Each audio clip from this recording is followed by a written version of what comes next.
Welcome back to Weekly Fix. I'm your co-host Zane. Joined with me is my co-host Jacob. We have a breakdown episode, a season end review of X-Men '97 planned for you guys. We also got some new footage, a few trailers dropped, and then just a little bit more insight to our lives like we usually do. Jacob, I know you've been incredibly busy, but you made a promise to the viewers last week that you would make it through X-Men '97. I know with how busy you are, that was incredibly difficult task to fulfill. However, were you able to fulfill that promise? Listen, guys, whenever I make a promise on the podcast, I fulfill that promise. And as of 30 minutes ago, I finished X-Men '97. So we are completely caught up and ready to break down this show for you guys on this episode of the podcast. Man, that is amazing, and I'm so glad. But before we get into the absolute breakdown of what will probably be our biggest disagreement this year for show wise, how was your week? Man, busy. It's just been nonstop. Been doing a lot of packaging, getting prepared for the move, so I got a lot of stuff already packaged up, which is going to save us a lot of time in the future. But other than that, dude, just it feels like one thing after another doing something. But it's fun. It makes the time go by. Make sure you're always doing something. Makes it not boring. Unlike how I felt about X-Men, but we'll get to that in a second. We'll get to that here in a second. But how was your week, man? Oh man, I had a great week. I had an amazing weekend. It was a ton of fun. On Friday, we thought we had something planned, but we didn't. So we had a night off. We got to go to a bookstore over the weekend, pick up some books for Chelsea. I was able to get another Funko Pop because one of mine wasn't broken, so I had to exchange that and get it. But they didn't have the same one in stock, so I got to see a very cool one that's actually pretty referential of X-Men '97. Birthday party, then church on Sunday was fabulous, amazing message, and then got to go golfing. So man, I'm coming off an amazing weekend that was supposed to be super busy, but actually turned out to be incredibly nice. So that was nice. Unfortunately, you did have another heartbreak on Sunday with your Knicks. Man, dude, we can't buy a break. I mean, cut the lead, we're down 15 at halftime, cut the lead to 6, another injury. Jalen Brunson fractures his left hand. I mean, it's just unreal. So, it's all right, though. It's all right. Were we going to win the finals this year? Not in the condition we were in, even if we beat Indiana. We weren't winning the finals. So, let's gear up for next year. Let's get healthy. Let's see what happens. I'm sure they're going to do some off-season stuff, but my goodness. I don't think I've ever seen a team as injury-plagued as the Knicks were this year. Man, I felt so bad for you. I didn't even text you because I was like, I don't want to rub it in. I'll just wait for the podcast when he's had some time to cope with the fact of that loss. But anyway, let's go ahead and jump right into it. X-Men '97 now. X-Men '97 is probably the best received Marvel project, I think, in its entirety. I don't think I've seen the buzz on social media this hype for a project since probably Loki season 1. And I think it even surpasses that. So personally, I know we've talked offline. I want to get your thoughts on that because I want to see what you think that hype did to your viewing experience, and then also just a quick overview. No, we're gonna go no spoilers for the first few minutes of this, and then we'll go full heavy on Katie Bar the Door spoilers. Yeah, so, just starting right off the bat, I think it was really tough going into this one because, as you know, we have both talked about how hyped this show was, and I'm not necessarily saying that I'm not going to say it was a bad show. I did still enjoy the show. But man, some of the comparisons that this show was being made with and saying it might be the best MCU project we've ever gotten and things like that, it's got to be really good. And again, I'm not saying it's bad, but I just don't even know where some of these comparisons were coming from. And you got to be careful about what you read on X and Instagram and stuff like that, because there's a lot of people out there that like to really, really push something. I think you see it with Star Wars a lot. I know I saw it a lot with the Bad Batch, and I'm still seeing people say that Bad Batch Season 3 is up there with the best Star Wars animation we've ever gotten, which we both know it's just not. And I think this was getting a lot of that same push. Now, I definitely did enjoy this much more than Bad Batch Season 3. So, I mean, I'm not going to say I hated it. It was still it was still a good watch. I think the animation was really good. That was one of the things that did get me. I thought they did some really good job with that. I thought it was really fun to watch. I talked to you a little bit about it. There were some times that I felt a little bored watching through some of the episodes. I think the Ugh. pacing Ugh. was good for the most part, but I do not like the whole let's end this episode on a really high, and then the start of the next episode is really slow. And I feel like that I have that feeling because where I did watch the entire show in the last 2 days, I was kind of able to binge through stuff. I feel like if I maybe watched this weekly, I probably would feel a little different about it because I would be like, oh, you know what? I've had time to sit with that episode. I know what to expect for this next one. I'm excited to see what we get. However, where I was binge watching through it, I'd be like, oh, it's getting really good.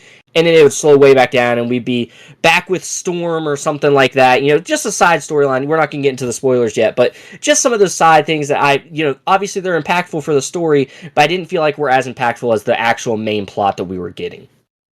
Yeah, and I think that's a absolutely great critique of the show. For me, it did not live up to the hype.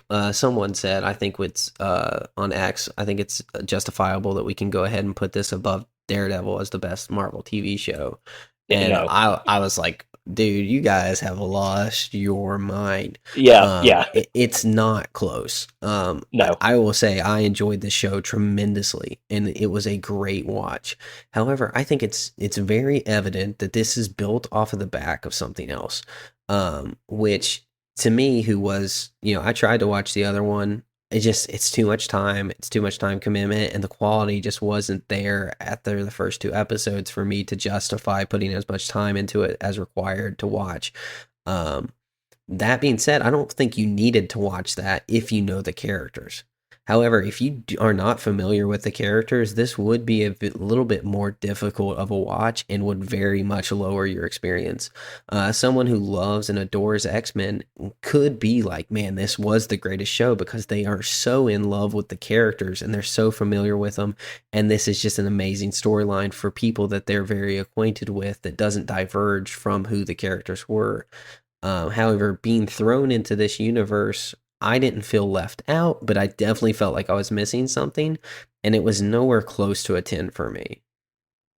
Well, I think you said a good thing there. It's not necessarily that you had to be familiar. I think they did do a good job showing you who the characters were. They gave you enough that they didn't have to go down these huge backstories and talk about everything about them.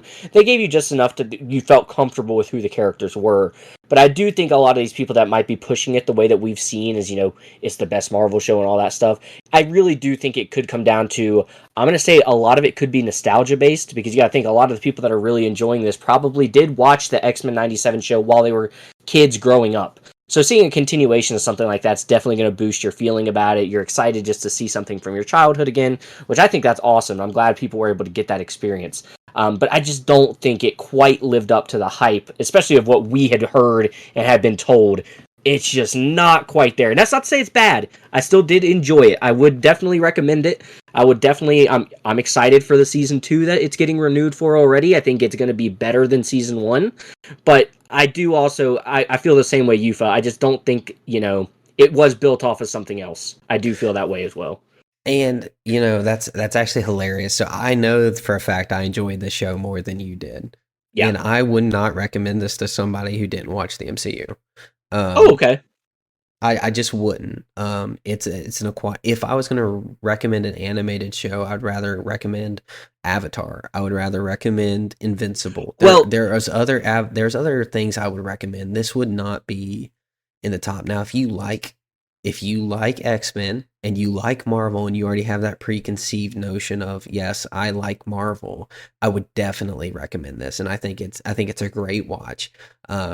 If you already like Marvel, but if you don't like Marvel or you just like, I really haven't got into it, this is not a show I would recommend off the rip to watch. yeah, I think that's probably a better way of putting it. I'm not going to tell someone that's not into Marvel that you need to watch this show because while the animation's great, it's not groundbreaking. It's not something you're like, oh, I need to see that. Like, again, if you don't know anything about Marvel, it is probably going to be very confusing. So I would probably do the same. I'd probably recommend it to people that already enjoy Marvel, already like the X-Men, but it would be something that's hard to recommend for somebody that's just completely out of the loop and is maybe trying to find their way back into Marvel. I don't quite think that's what this is. Yeah, and yeah, no, it's definitely not. This is not going to win back any fans that have left No. the MCU. And I think that's really important to understand that their audience um that the people that are praising this are their core fan base. This is not someone who tuned in and was like, "Man, this is what Marvel was missing." I don't feel like that's generally the case because I'm going to be honest, I don't think they're tuning in.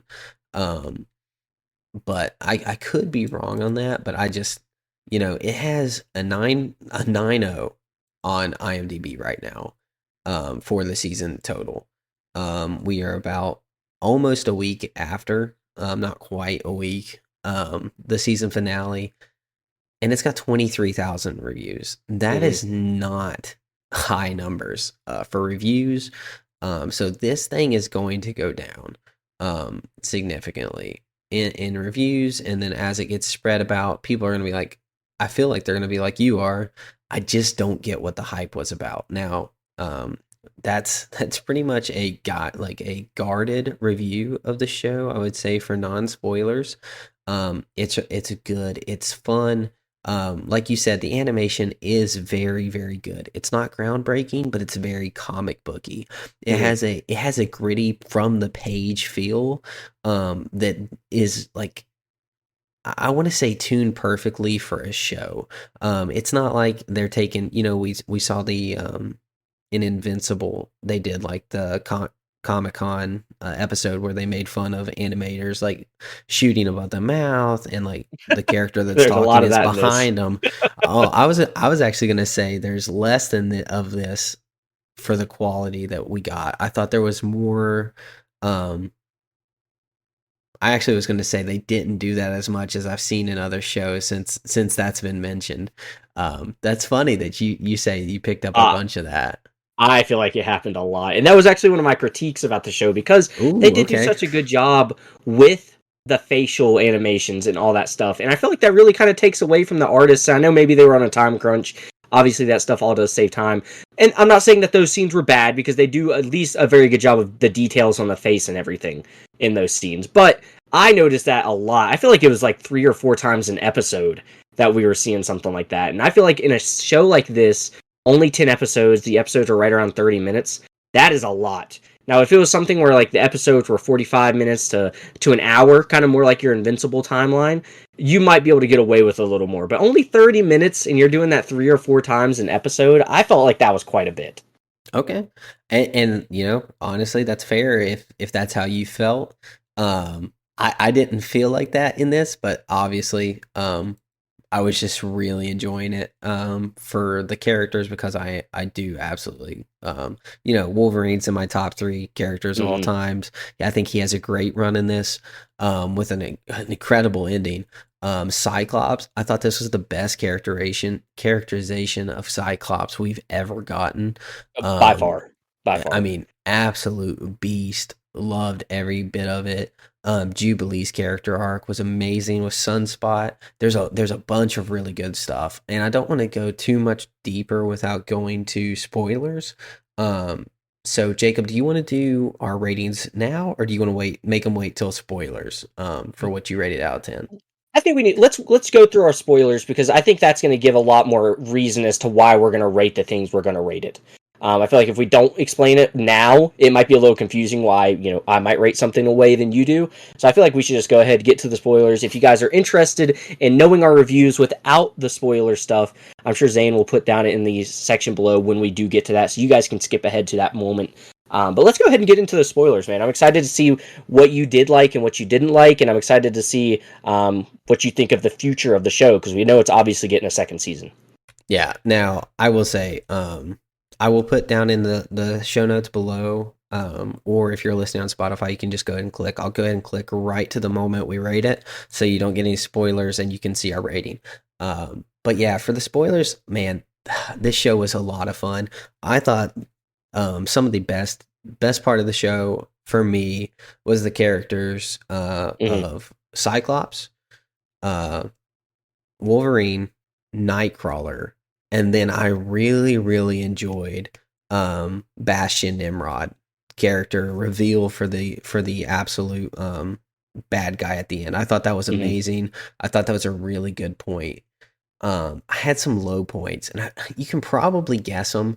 Um, So surprisingly for this is so me, funny. go I ahead. think this is so funny. Real quick before you get to that, the stuff you just mentioned, I agree with the Cyclops stuff, but you didn't mention who I thought had the best character arc in the show. So I'm excited to see if it's one of the things you didn't like. So let's hear what was your complaint here. I think you were about to get to it. Um, Oh, I think I did. I don't think I had the best character arc in the show. The best character arc in the show for me was Gambit. Um, okay, okay, but the things I didn't like was Storm. I really yeah, had a distaste for her losing her powers. I do not yep, like that. I did not like her with Forge. It seemed pointless. yep, I didn't care about those episodes. They're rated lower. Now, what's really funny is the Motendo with Jubilee. And so in episode 4, Motendo, and then Life and Death Part 1, mhm, Jubilee is with Sunspot, and they get pulled into Motendo, which is Mojo, little subworld. I love that. yeah, super fun. I love that little arc. You don't have to know any backstory. You don't have to know anything about anything. It is an absolute amazing story run. We get to see a little futuristic Jubilee in there who has been in this video game, living the world. We get to see a little bit of where her powers will go because she is crazy strong, and we don't get to see that a lot. And then Sunspot finally getting to see some of his power. He's willing to go for it in the game a little bit. Um, and that was really, really fun. But then we flip to Storm, and there's a bunch of cool animation at the end of that in episode 6, but I just didn't care about. I didn't the little demon hawk thing. Yeah, It was just a miss for me. yep, And when you have such a miss in a crucial story point, like, listen, like, she is not at Genosha when Genosha falls because she lost her powers. Like, I felt like they didn't want her there because she's an Omega level mutant, yeah. and she would have been able to do more. Um, so I just don't like why they sidelined her. I think it could have been done better. So that was my least favorite part of it was Storm's art because she is an amazing character. She's an Omega level mutant, and I felt like she needed to be done better. Yeah, so you touched on exactly we talked a little bit about this before the podcast when I said I was bored. Those are exactly the moments I was talking about in the show where I was like, this is boring. I felt like it was just so unnecessary. I almost would have rather her just come back with powers if they want to go down that route of taking away her powers. I'd rather her just show back up in the future with her powers and give us like a 30-second flashback as to what happened to fix it. I feel like those episodes were just drawn out. I feel like they were kind of just there for the sake of having a reason, which isn't terrible. I'm not saying it's bad that they did show it, but it did take you so out of the good stuff. I think one of the things you did touch on though was the Motendo episode.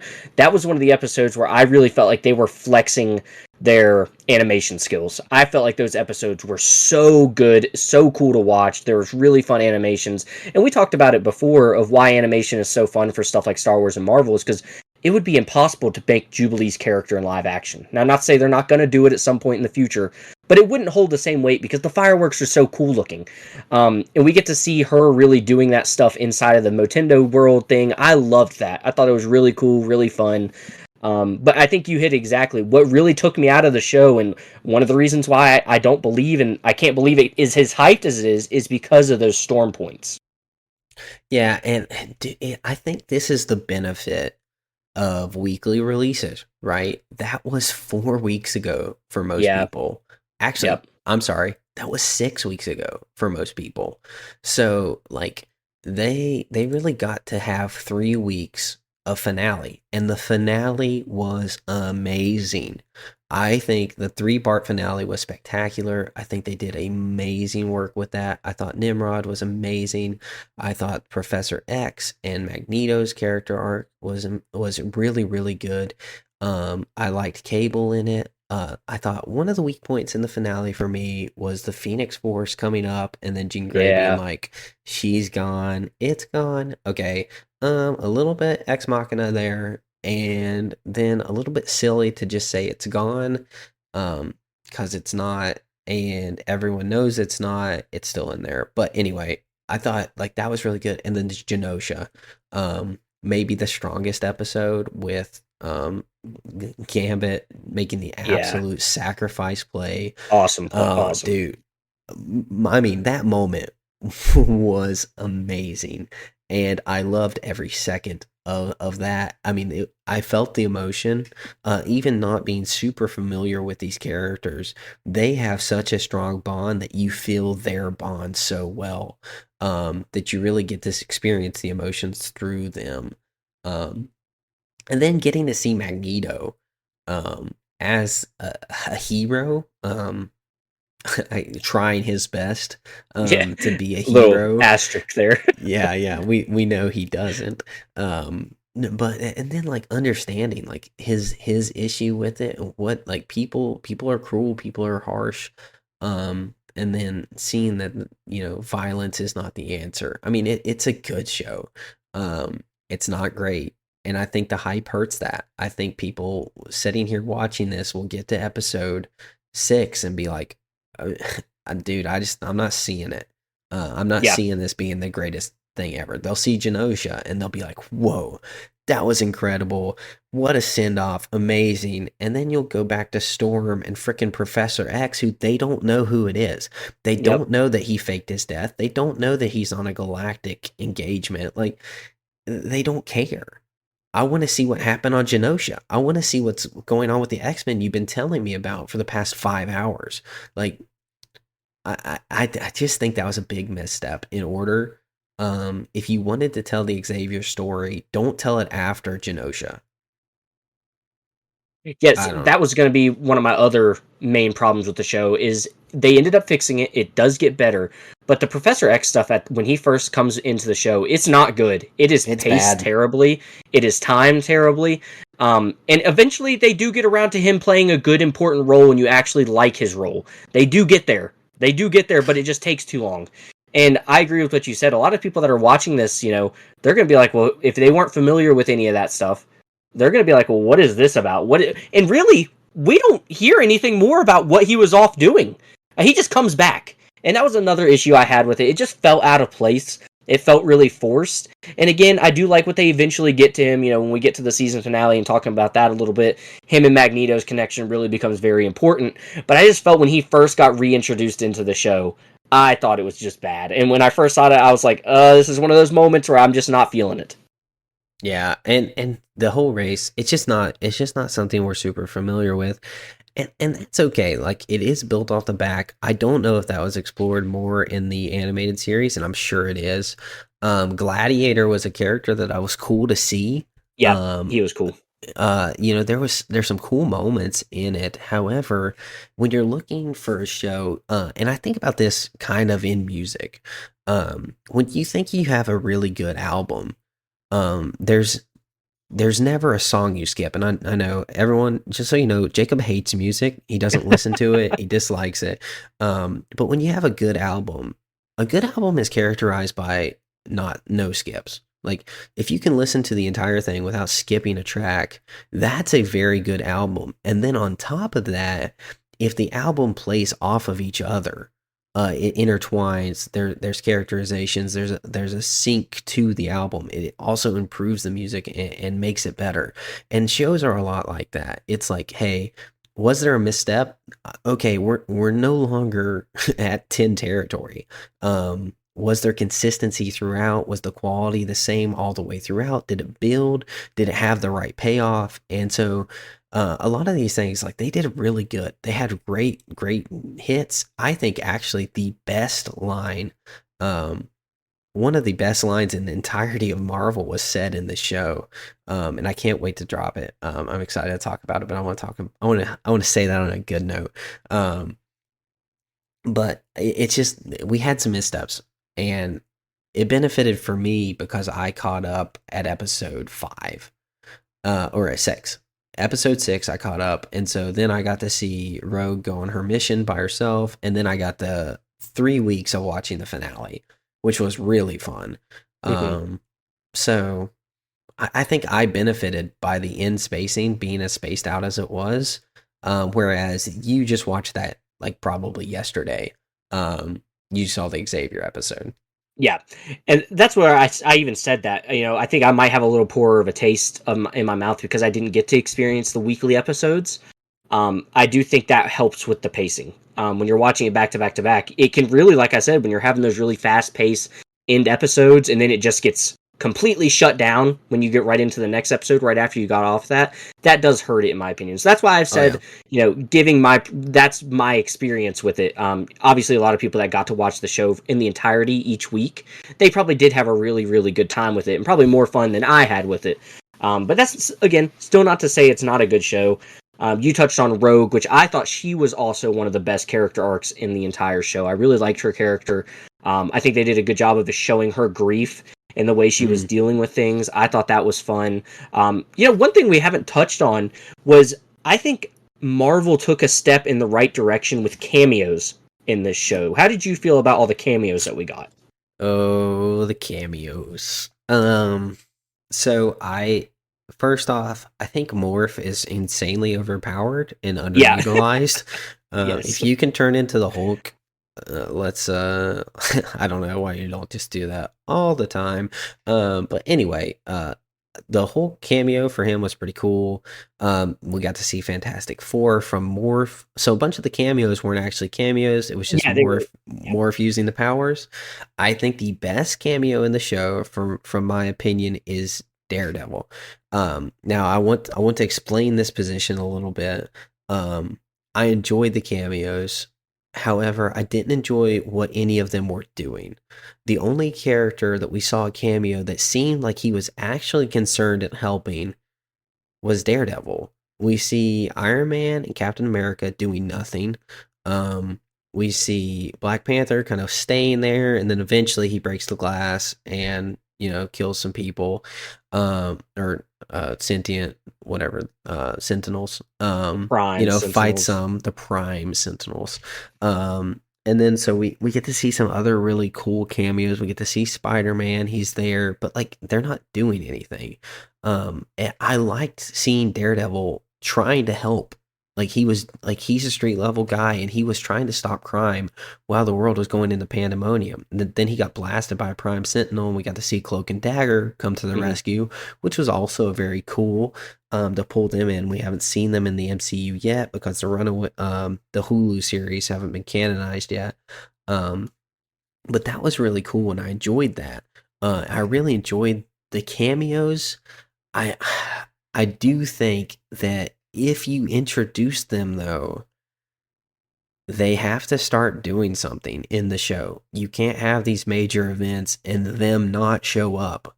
Like it doesn't make sense that this is going on and Iron Man and Captain America are in a boardroom making decisions. Like I just don't get that. Like they're not the heroes to take the sideline.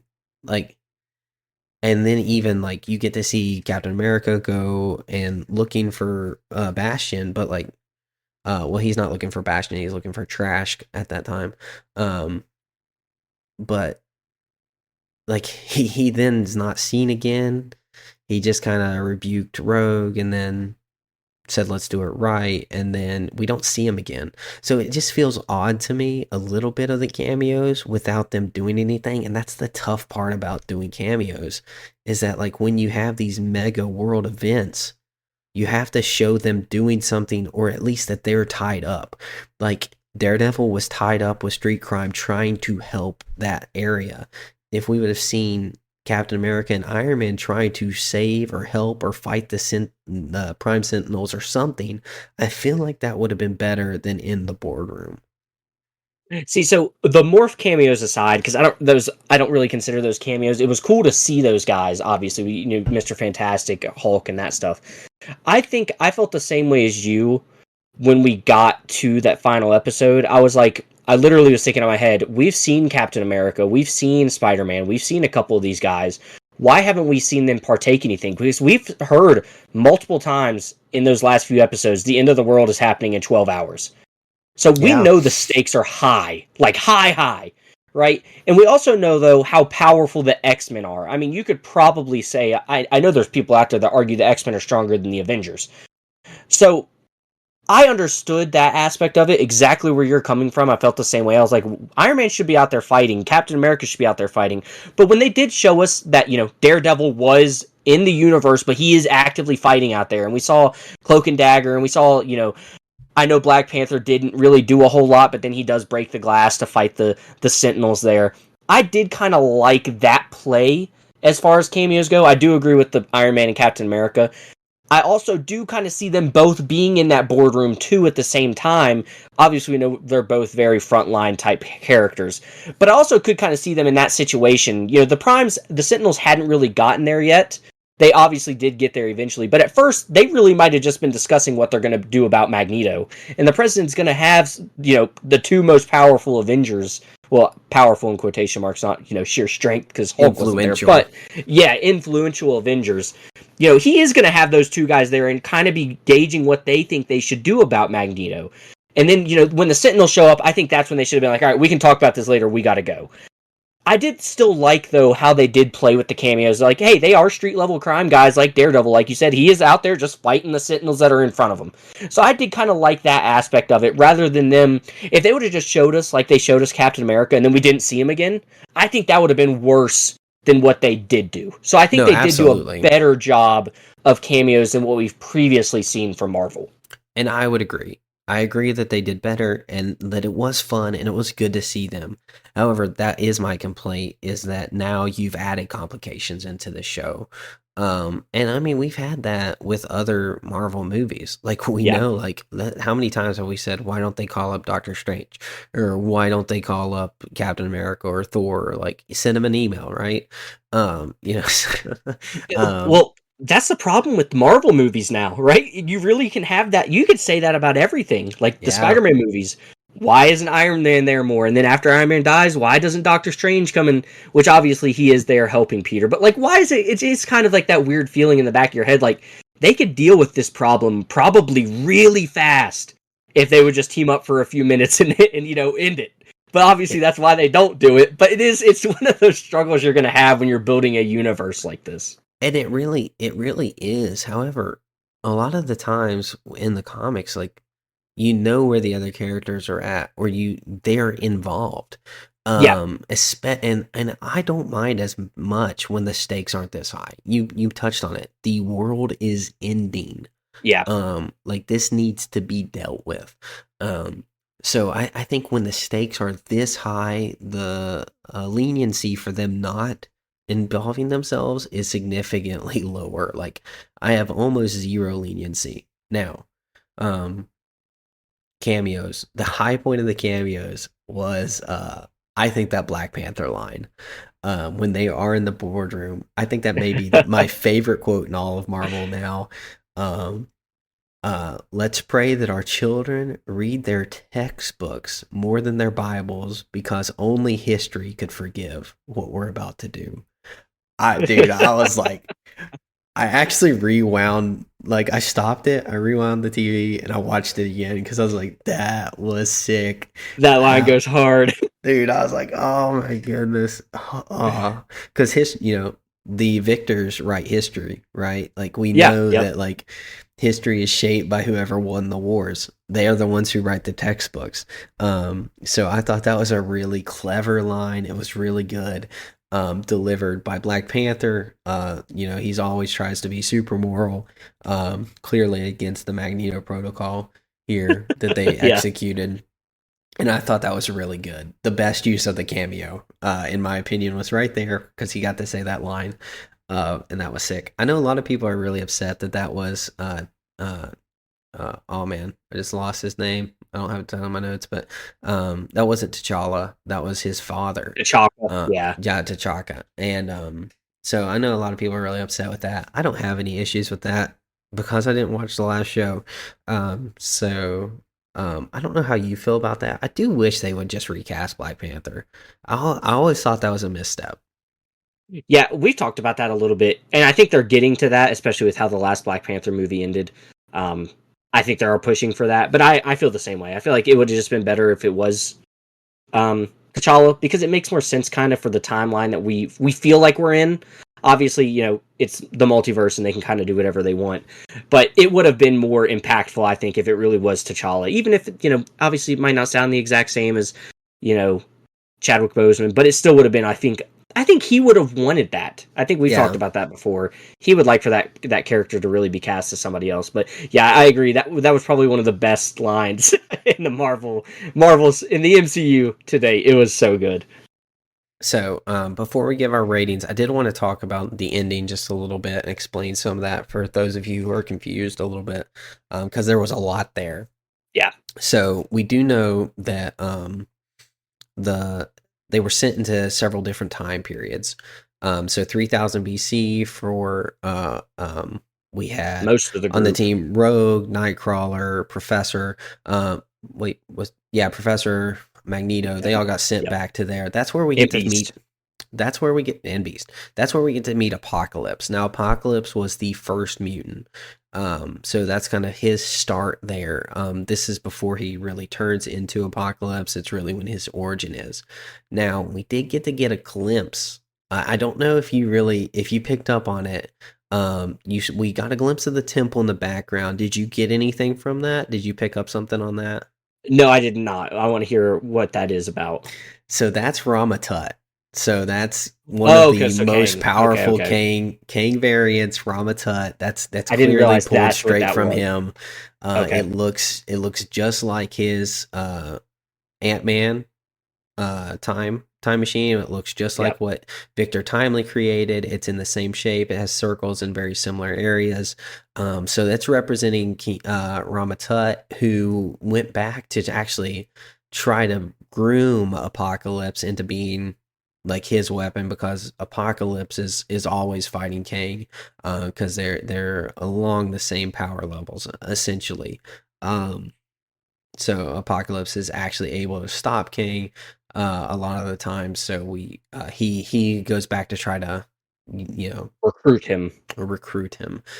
So that's what we're gonna get. I think we're gonna get a tie-in there with the King Dynasty, um, and then also obviously Apocalypse. Then we got to see Apocalypse himself grab one of Gambit's cards, Mm. um, and says, "So much death." Do you think that we will see Gambit again? I do, because I forget which episode it was, but they do make mention of. I forget the exact way they said it, but they do kind of hint at him still being there, and they might not have meant it in a way of like he's actually still alive. He's with you in spirit and all that stuff. But I think that was more so of a hint that he is still going to be around. Whether they do it through time travel or something like that. Now, I didn't even pick up on that Ramatut thing. So I'm really glad you saw that and noticed that, because that's really cool. I do have a question for you though, that maybe I just overlooked it or not. We Okay. do hear them say that someone pulled them through time, and Correct. obviously that they're trying. Do you have any suspicion of who it is? Did they say who it was? Did I just completely miss that? Um, or is that something we're gonna probably find out in a second season? That's who we'll find out in the second season. Okay. I'm assuming that was Kang. Okay. That's the time manipulator himself. I believe that was Kang.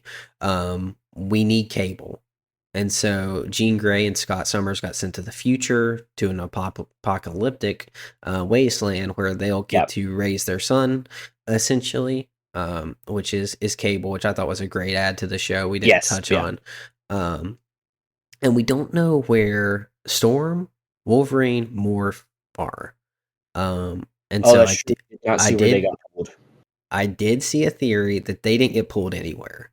Okay. Um, and that maybe, just maybe, it'll be Gambit will be raised as Death for Apocalypse, and then we'll have Wolverine, Morph, and Storm as the other three out of four horsemen for Apocalypse in this next season, which Okay. would be incredible. Yeah, that would be cool. Yeah, I honestly didn't even pick up on that either, that we didn't see where they got pulled. Because I think at the very end there, that's an episode that you would benefit from watching a couple of times. Oh yeah. because there is a lot that happens really fast there at the end, which I think is fun. I think that makes it more fun. You want to have something to go back and rewatch and theorize on.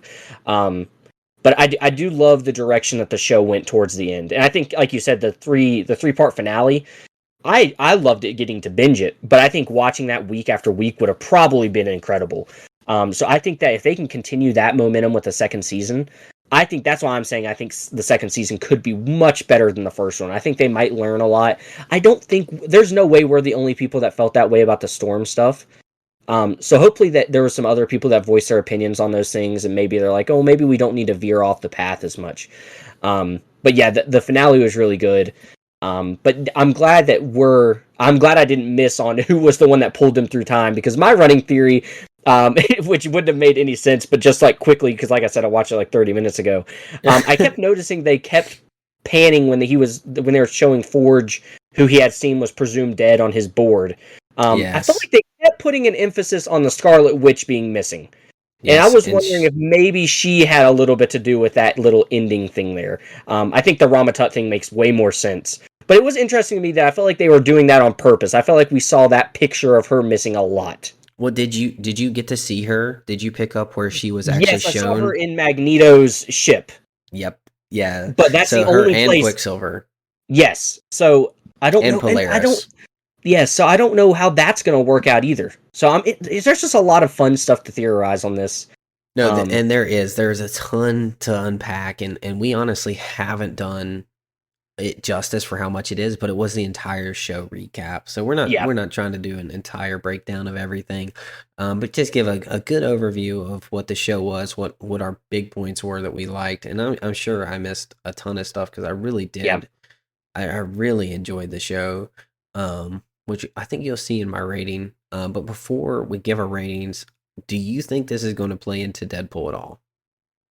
So I had theorized that before we even started watching the show. I had a feeling that it could.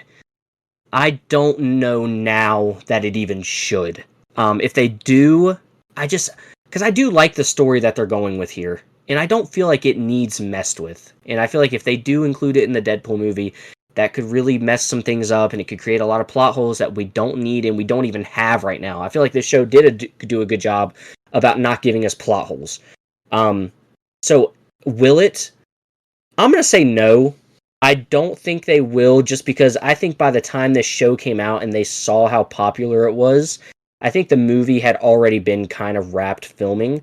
I do think if this had come out sooner and they had seen how popular it was, I think they would have made more of a push to include some sort of something in it. But I think as of right now, I would say no. Okay. Now I will say we don't know where Wolverine is. Yeah. So that's the there. theory that I had at the beginning. I think I might have mentioned that on the podcast. Was I had read somewhere that people thought that this Wolverine is going to be the Wolverine in the Deadpool movie. Which will be a hard sell because he doesn't have his adamantium claws. Yes. Yeah. So I personally don't think it will tie in at all in any way.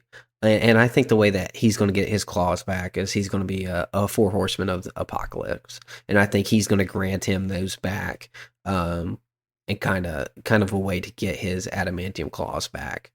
Um, but we'll see. We'll see what happens. But anyway, okay, Well, right quick, I do have one question for you, because I know okay, a lot of yep. people that are also big Wolverine fans, and they felt that like this show did a disservice to what Wolverine is to the X-Men, because a lot of the time, I mean, we hear it in the Deadpool trailer. Deadpool even says you're the X-Man.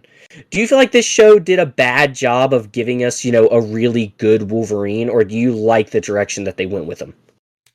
So I don't feel like they gave us a bad Wolverine. Um, it's tough because he's built off of another show where he has fell in deep love with Jean Grey, Hmm. and so we have that battle, and then obviously whenever you love someone deeply and then someone on the same team marries them and has a child with them, it's emasculating. And so he's already sidelined just in his masculinity by not getting the girl.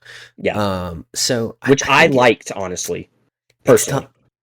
personally. I don't love it. That he's still hung up on her. That I Um, agree with. That I agree I with. I feel like you could have done a little bit better with giving us a cleaner, emotionally, uh, past that point Wolverine, which I've said it before. I think love in movies and TV, everything has to have some sort of romance, drama, or something. It's not needed. So I think that did dull his character a little bit, but for the Uh-huh. most part, I really liked his get to it attitude, which is what we miss a lot. I feel like Yeah. he is just this get after it. When he had his shot to take down Magneto, he took it. Like Yep. he was playing to kill. Rogue even No said it in that hesitation. fight, like, "Hey, Sugar, you're playing to kill." And so like she like tried to sideline Wolverine there, because she knew that he was gonna kill Magneto. He wasn't gonna try to subdue him. He was playing for keeps. So I really liked that characterization. And then when he got his adamantium ripped clean from him, that was incredible. I don't like that it downed him for as long as he possible. That man has the strongest regeneration factor possible. Within the course of 5 minutes, he came back from a skeleton, generally speaking, to rebuild. I understand that's significant damage. However, that was way too long for someone with that healing factor to be down. So I didn't like that portion of it. But other than that, it was really good.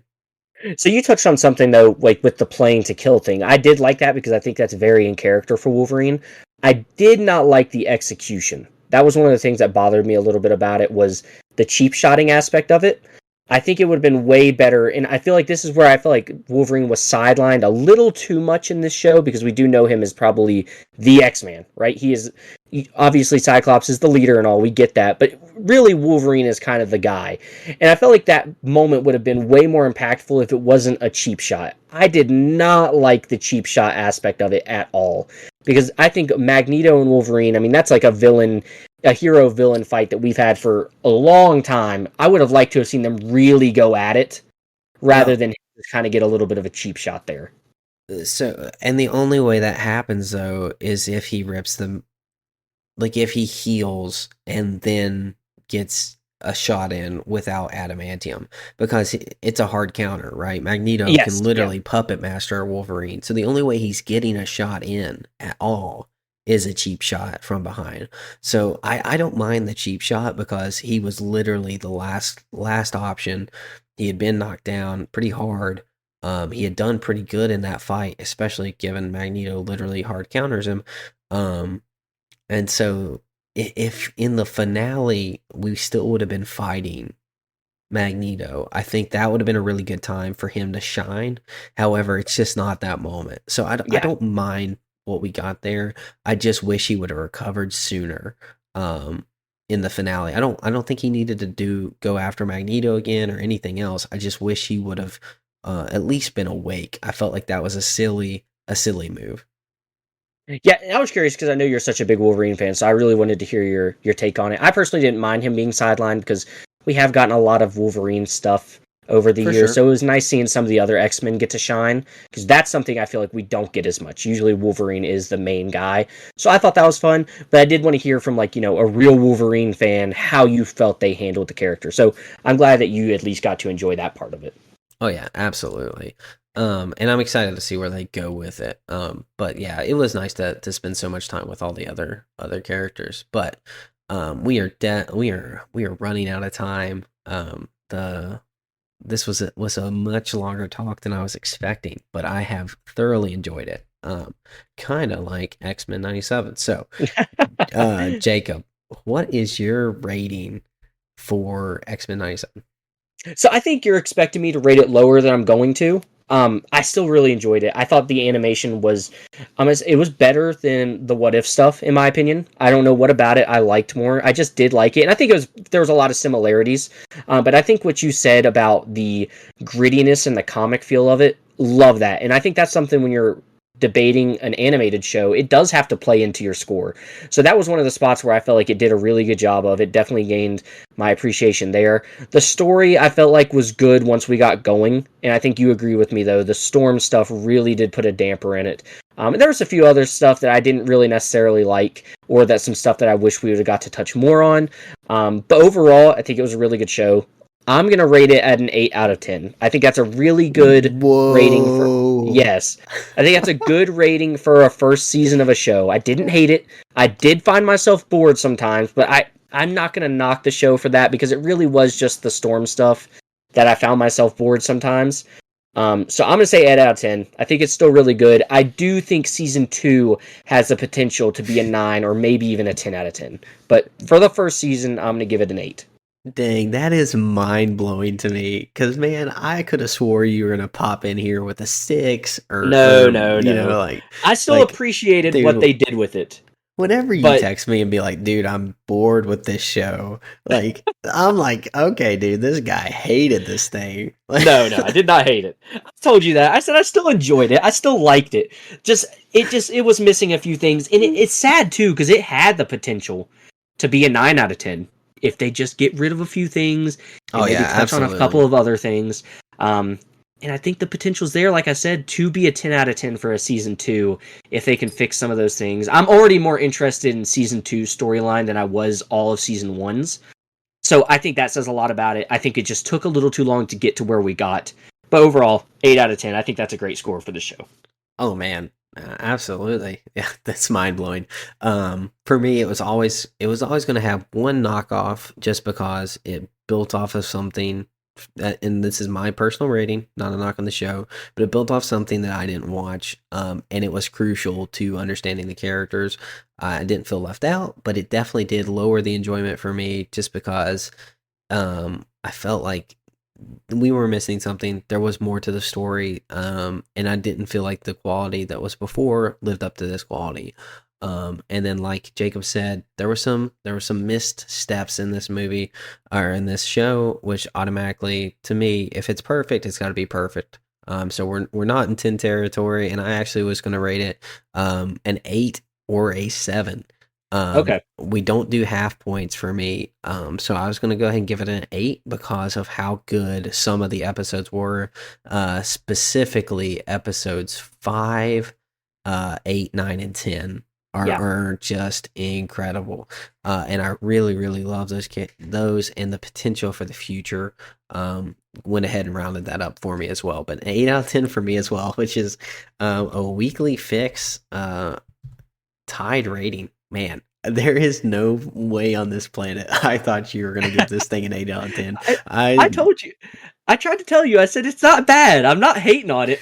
There are some points. I was just telling you my honest thoughts at the time of where I was when I had watched it. There was some stuff that I felt was boring. Some stuff and you felt the same way though. So yeah, maybe yeah. you just hadn't voiced those same opinions that I had. I was very forefront with my bad opinions of the show, whereas you were a little bit more reserved on getting to them than I was. That was the first thing I talked about was how poor I thought some of those scenes were. I'm Um, always a but positive guy, man. Always. yeah, 8 out of 10. I think that's probably a great rating. I think also the thing about this show that's nice, it was a huge surprise. I don't think anyone expected this show to do what it did. I don't think anyone expected the show to be as good as it was. I know I surely didn't. I mean, we didn't even plan on really watching it. So whenever you have something like that, that's always a lot better and a lot more fun. So I think that also helps it get that rating of that 8 out of 10. Man, that's awesome. I'm so happy that you gave it that. That's so cool. Um, but moving forward, now we talked just a quick brief. Jacob has been so busy he didn't even have time to watch trailers at all or new footage for the Acolyte, which is Yeah. streaming on June 4th. Which I'm actually getting more excited for this thing. The closer it gets, because it does look, trailers are so deceiving. But Especially in today's day and age. yeah, you just can't trust them. Echo looked good. So Whoa. Let's uh, not listen. We had a good Marvel show we just talked about. Let's not bring up the most blasphemous, awful Marvel show they've ever put out. yeah, it was some garbage. But anyway, so we had some Acolyte. We got to see a Wookiee Jedi in action, which I think is really cool and I'm exciting. excited to see that. And then we got to see a lightsaber whip, um, which I'm not super excited about. I think that may not be the best move personally for the for the franchise, how do you feel about incorporating a lightsaber whip into the Star Wars I universe? don't I don't remember if we talked about this on the podcast, or it might have been when you came and visited just a couple weeks ago. I think the lightsaber whip could be good and it could be bad. I think, as far as a traditional Star Wars point goes, it's really bad. I don't think there's a need for it, but I also don't think it's necessarily a bad thing if it's done in a cool, fun way. Now, saying that, do I think Disney and is going to pull that off? No, I don't. I think it's going to be really stupid, but I think it has potential to at least be okay and tolerable. I just hope it is not just some dumb thing. If it's the deal breaker for me will be if this whip doesn't like cut stuff. And we've talked about that with Star Wars recently, with the lightsabers Yeah. bouncing off stormtroopers. Oh, we I might could have a talked about hundred, that.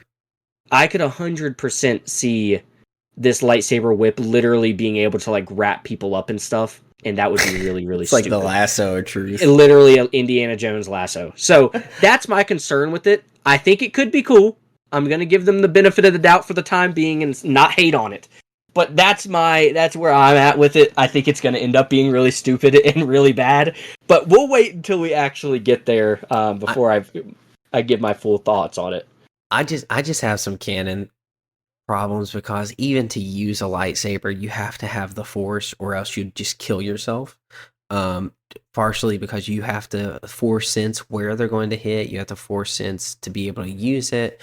So I really don't love that. And then also, so this character to be able to use a light whip would have to be the greatest force user ever, essentially. And then also, if it's such a powerful weapon, why in the world did they not use it?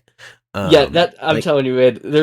Maybe like, that's why they quit using it. Maybe she like cuts her own head off in dude, this it show, and would. that's the ending of the lightsaber whip. But Dude, it would be amazing if it's some Padawan that just found, we think they're gonna get their crystals.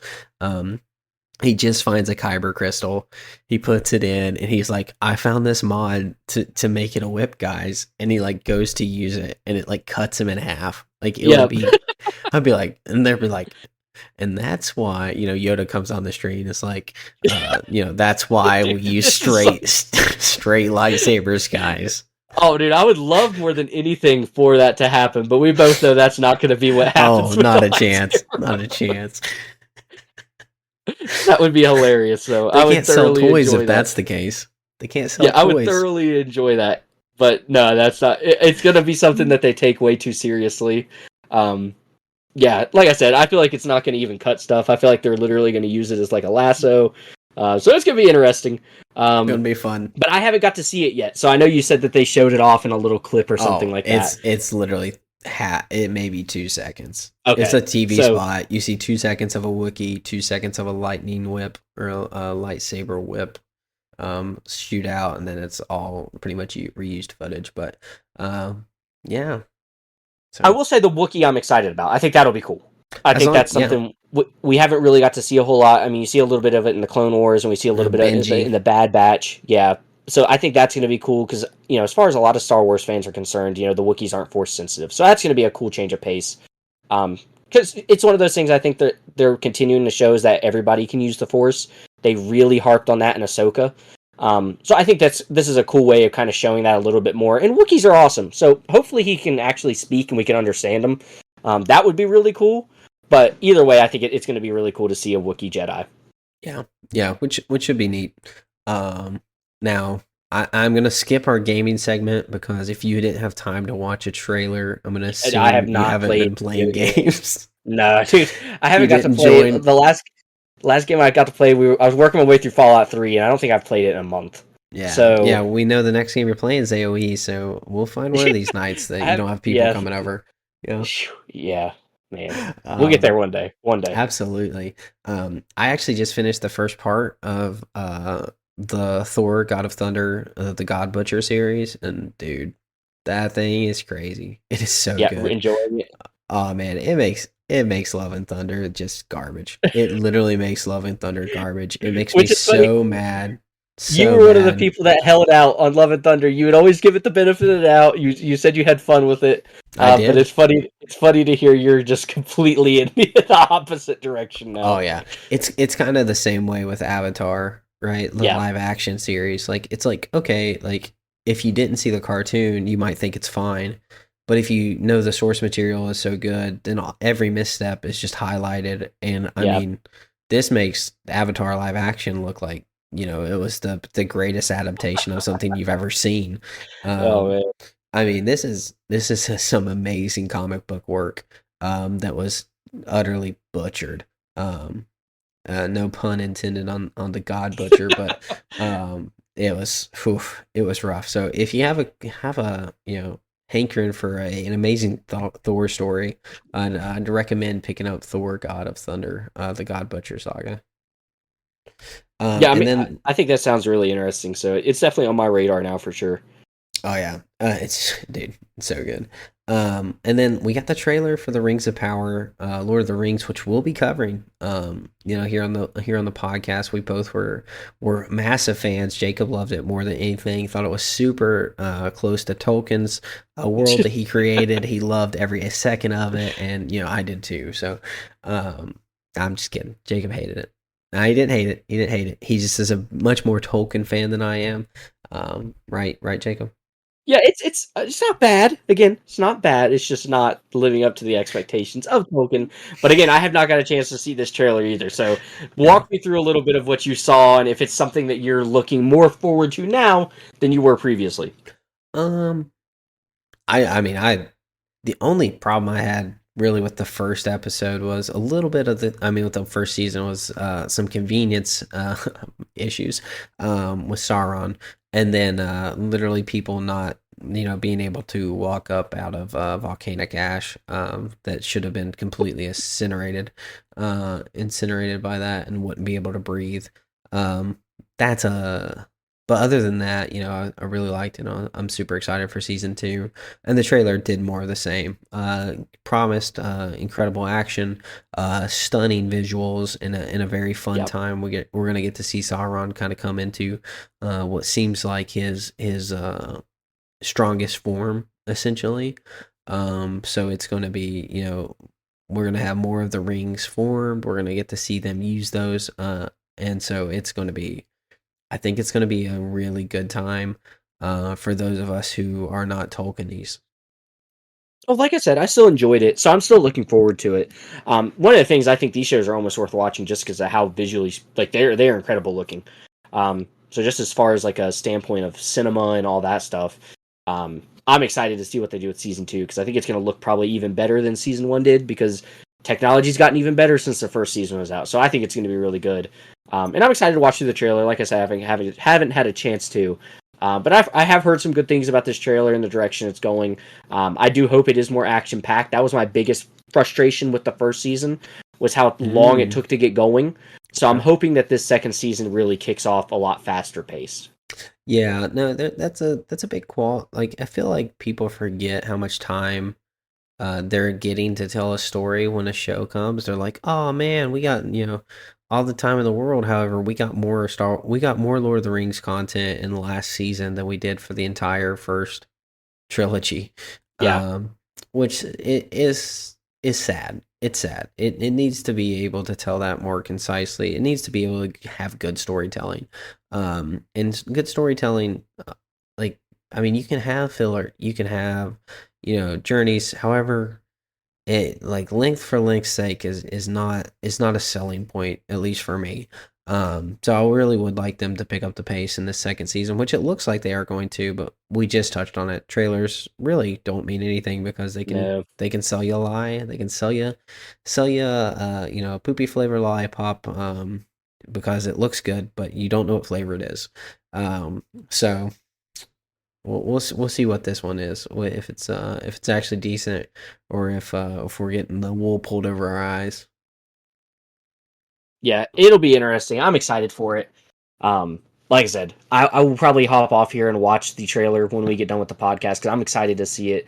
I'm just excited to see the world again. I just love the whole Lord of the Rings world. Um, so that enough is enough for me to watch this second season. But I really am hoping for a little bit more than what we got in that first one. Hey, we're actually gonna do a weekly fix first, or we're gonna be right back. Uh, And for y'all, that was no time. But for us, we just watched. We just let Jacob watch it. Jacob, I don't want to take too much time going over another trailer. But now that you've seen it, the trailer, um, good, bad, or ugly? It looks good. It's just one of those things we talked about it this whole podcast. Trailers can be so deceiving, and we know that these episodes are going to be over an hour long. I'm sure, just like the first season. I forget exactly. Was there 10 episodes in the first season? I I think think there there was was 10. eight. I 8. think there was Um, 8. I think you might be right. So, I mean, just by that's 8 hours of content we're probably going to get again. So, 2 minute trailers are really hard to gauge for a show like this because we literally just saw probably 2 minutes worth of stuff.